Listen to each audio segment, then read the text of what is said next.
Adventus Media y UM Radio presenta La historia de la redención. Capítulo 33. El sanamiento del paralítico.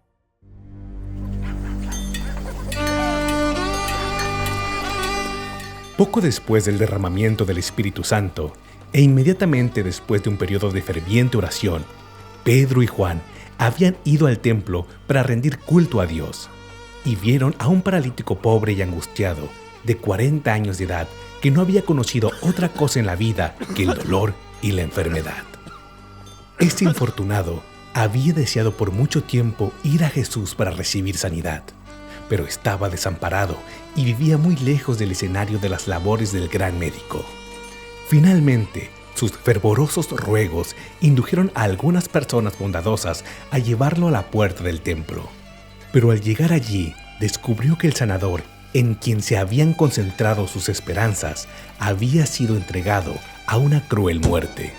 Su desilusión provocó la piedad de los que sabían por cuánto tiempo había esperado con ansias ser sanado por Jesús, de manera que lo traían cada día al templo para que los que por allí pasaban pudieran darle una limosna que aliviara en algo sus actuales necesidades.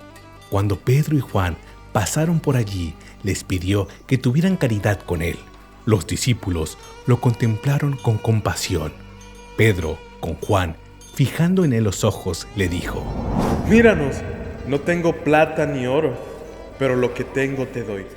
En el nombre de Jesucristo de Nazaret, levántate y anda». El rostro del pobre hombre se demudó cuando oyó decir a Pedro que también era pobre, pero resplandeció con fe y esperanza cuando el discípulo terminó su sentencia. Y tomándole por la mano derecha, lo levantó, y al momento se le afirmaron los pies y tobillos, y saltando se puso en pie y anduvo, y entró con ellos en el templo, andando y saltando y alabando a Dios. Y todo el pueblo le vio andar y alabar a Dios. Y le reconocían que era el que se sentaba a pedir limosna a la puerta del templo, la hermosa, y se llenaron de asombro y espanto por lo que había sucedido. Los judíos se asombraron de que los discípulos pudieran llevar a cabo milagros semejantes a los de Jesús. Suponían que estaba muerto y esperaban que en ese caso todas esas maravillosas manifestaciones habrían cesado con él.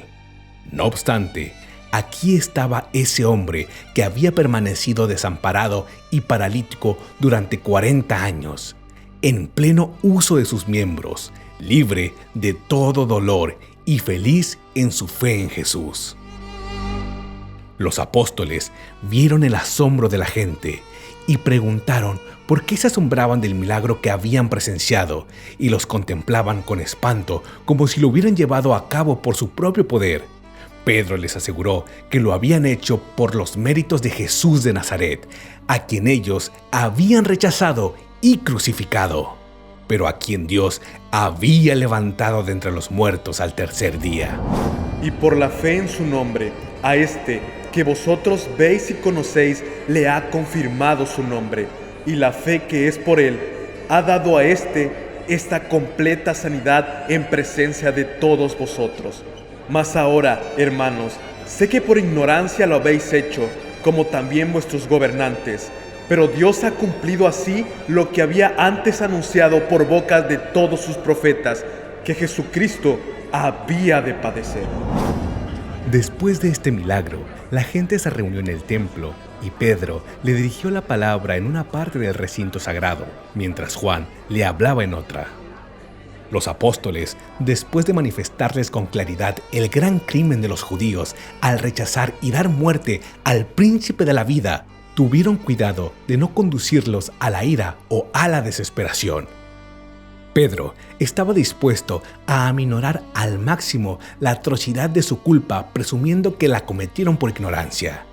Les dijo que el Espíritu Santo los invitaba a arrepentirse de sus pecados y a convertirse, que no había esperanza para ellos aparte de la misericordia de ese Cristo a quien habían crucificado.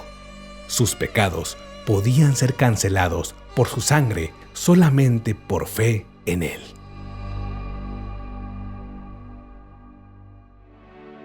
Detención y juicio de los apóstoles.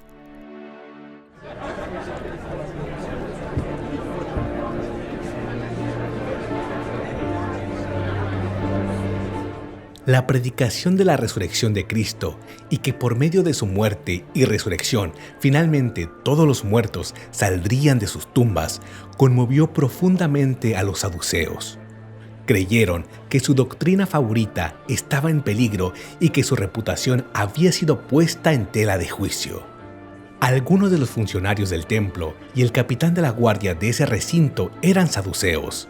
El capitán, con la ayuda de algunos saduceos, detuvo a los 2 apóstoles y los puso en la cárcel, puesto que era demasiado tarde para que sus casos fueran considerados esa noche.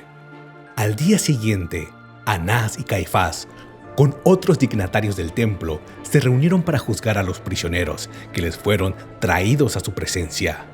En esa misma estancia y en presencia de esos mismos hombres, Pedro había negado vergonzosamente a su Señor. Todo ello apareció nítidamente en su memoria, mientras el discípulo comparecía para hacer frente a su propio juicio. Ahora tenía la oportunidad de redimir la malvada cobardía de entonces. El grupo que se hallaba allí presente recordó la parte que había desempeñado Pedro en el juicio de su maestro y se alegró con el pensamiento de que podrían intimidarlo con amenazas de prisión y muerte.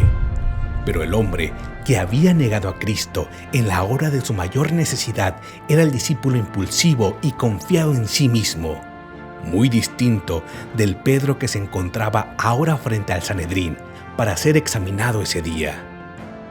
Se había convertido, desconfiaba de sí mismo y ya no era más el orgulloso fanfarrón de otrora.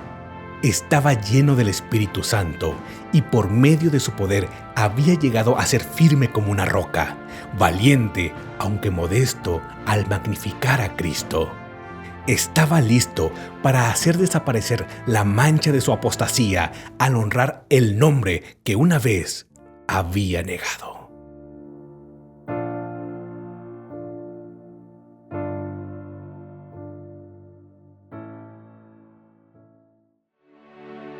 La osada defensa de Pedro.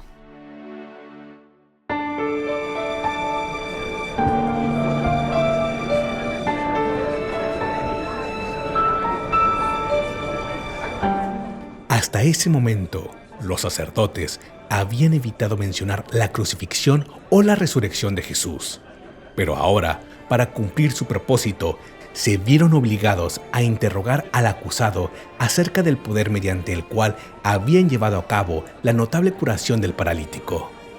Entonces Pedro, lleno del Espíritu Santo, dirigiéndose respetuosamente a los sacerdotes y ancianos, declaró lo siguiente: Sea notorio a todos vosotros y a todo el pueblo de Israel que en el nombre de Jesús de Nazaret, a quien vosotros crucificasteis, y a quien Dios resucitó de los muertos, por él este hombre está en vuestra presencia sano.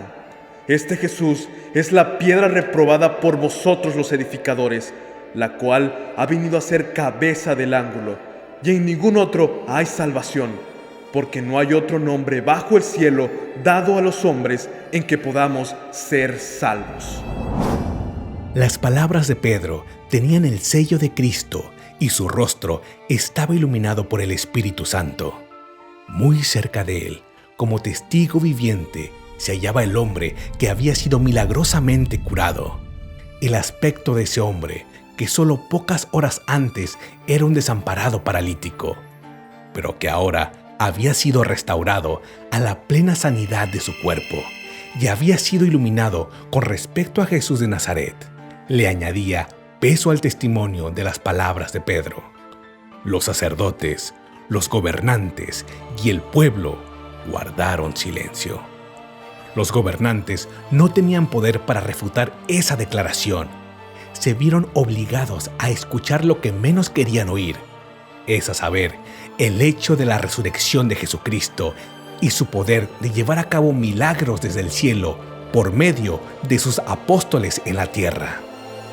La defensa de Pedro, que reconoció valerosamente de dónde procedía el poder que había obtenido, los dejó abrumados. se había referido a la piedra desechada por los edificadores, una alusión directa a las autoridades de la iglesia que debieran haber percibido el valor de aquel a quien rechazaron, no obstante, lo cual había llegado a ser cabeza del ángulo. Con estas palabras se refirió directamente a Cristo, la piedra fundamental de la iglesia. La gente estaba asombrada de la valentía de los discípulos. Suponían, puesto que eran ignorantes pescadores, que podían ser aplastados y confundidos al comparecer ante los sacerdotes, escribas y ancianos. Pero tomaron nota de que habían estado con Jesús. Los apóstoles hablaron como él hubiera hecho, con un poder convincente que sometió al silencio a sus adversarios. Para ocultar su perplejidad, los sacerdotes y gobernantes ordenaron que los apóstoles salieran de la habitación para discutir juntos el asunto. Todos estuvieron de acuerdo en que era inútil negar que el hombre había sido sanado mediante el poder que recibieron los apóstoles en el nombre de Jesús, el crucificado.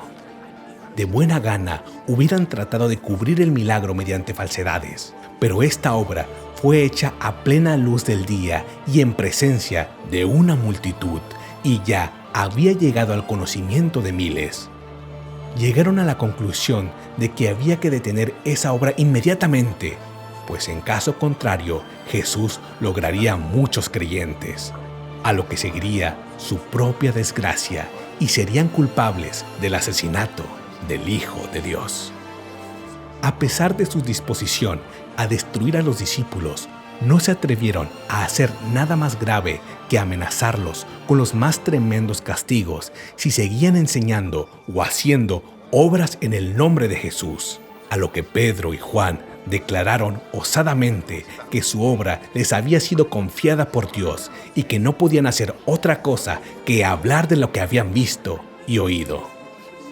De buena gana, los sacerdotes hubieran castigado a estos nobles hombres por su inquebrantable fidelidad a su sagrada vocación, pero temían al pueblo, porque todos glorificaban a Dios por lo que se había hecho, de modo que después de repetir sus amenazas y prohibiciones, dejaron a los apóstoles en libertad.